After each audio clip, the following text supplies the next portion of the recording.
Hey guys, uh, I just wanted to hop in and just really share this word of encouragement. I have been studying the book of Genesis for a while, like it's been a really long time.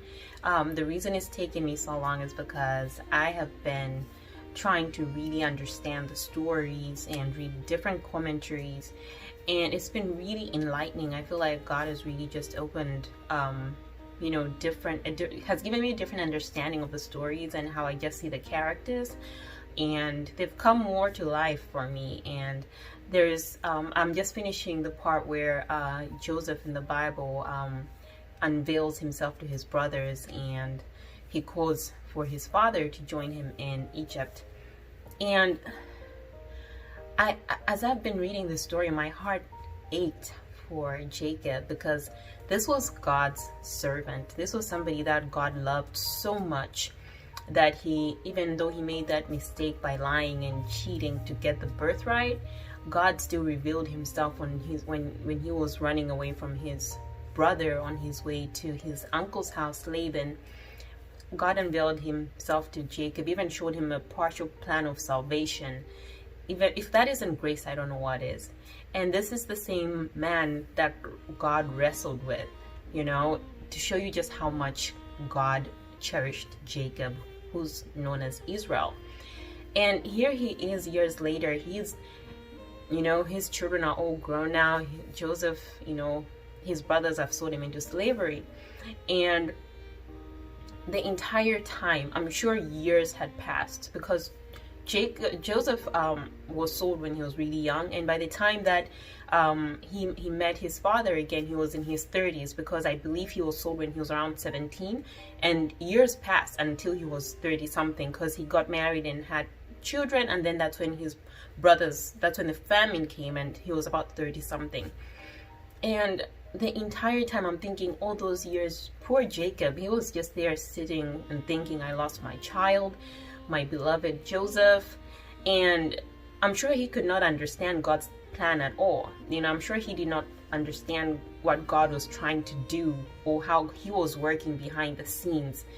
And it made me, the verse that came to mind as I was reading this story and as I was just looking at the characters all over again, was Romans 8 verse 28, which says that all things work together for the good of those that love him and that are called according to his purpose.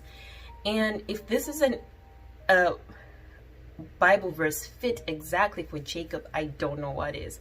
Because here is a man who is grieving and weeping, and he still hasn't forgotten his dearly beloved son, not knowing that God had sent his son to prepare for him, and to save his posterity, and to save his entire family. And through the hurt that he was experiencing, God was actually saving him. And one thing I liked is how God is not a God of just for the moment. He plans ahead. He thinks ahead. He thinks of things we do not think of. He thinks and looks ahead at the needs we will have at that particular day or moment when we need that actual blessing more than we do. I think we are creatures that live in the moment, and that's not how God is. Isn't that great that we're in a relationship with a God who, is infinite and knows the beginning from the end, and he knows that temporary pleasure is good, but it's not that great. It's really, more so about the future, eternal life, etc. But when I read that, I was like, wow, this is just an encouragement to everybody out there. Whatever you're going through, just know that God has got you, that all things are indeed working for good. It might not make sense. Jacob did not know that Joseph was alive all those years. The last time he sees his son, he's 17 years old, and then the next minute he's like 30 something. Imagine how much of a shock that must have been for Jacob, and how much, even for Joseph, how much that was such, I can only imagine how those two felt when they finally saw each other after all those years. I'm already feeling like I want to cry about this story, but I just want to encourage you that God knows. He's a God that thinks of things in a way which we do not appreciate. We cannot appreciate God's view on things, because we're so short-sighted. I just wanted to just come up here and just tell you that, and just encourage you to hold on and be brave, be strong, and trust that God has got you. And if that doesn't help, just be encouraged by the stories of the patriarchs and the prophets in the Bible that went through so much. Even they did not know what God was doing. It's not like they had an idea or an inkling that God is up to A, B, C, D. They were also going through the hurting process, the grieving process. He actually literally thought he buried his son. And then next thing, oh, your son is alive. Can you imagine how shocking that is? Anyway, not to go off topic. But yes, all things work together for good, guys. God is so good. God is amazing. And oh my goodness, he does things in ways that we do not comprehend.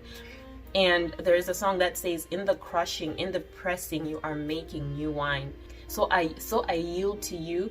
Lord, I trust you. I don't need to understand.